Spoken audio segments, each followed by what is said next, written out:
Rape کے حوالے سے یہ ریپ قانون بچوں، عورتوں، مرد، ٹرانسجینڈرز سب کے حوالے سے ہوگا. اس میں بہت سی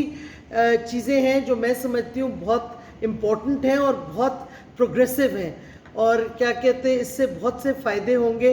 عام شہری کے پروٹیکشن کے لیے، خاص طور پہ خواتین اور بچوں کے لیے. اس میں پولیس آفیسر زیادہ انڈکشن ہوگی، پولیس انویسٹیگیشن آفیسرز ہوں گے، اس میں وٹنس پروٹیکشن ہوگا تاکہ جو وکٹم ہے اس کی پروٹیکشن ہو، اور کوئی اگر وکٹم کی آئیڈینٹی ریویل کرے گا اس کے لیے it will be punishable under the new law جو ہم بنانے جا رہے ہیں. اس میں اس میں ایک ریپ سیل ہوگا جو سپروائز کرے گا پروسیڈنگز کہ کس طرح کیس چل رہا ہے، اور کیس کے ٹائم لمٹ ہوگا کہ اس کی ڈیسیژن ہونی چاہیے جلد، تاکہ سزا پہ وہ جو اکیوزڈ ہے اس کو سزا جلد ملے اور سخت سے سخت سزا ملے. یہ ساری اور سائیکولوجیکل کاؤنسلنگ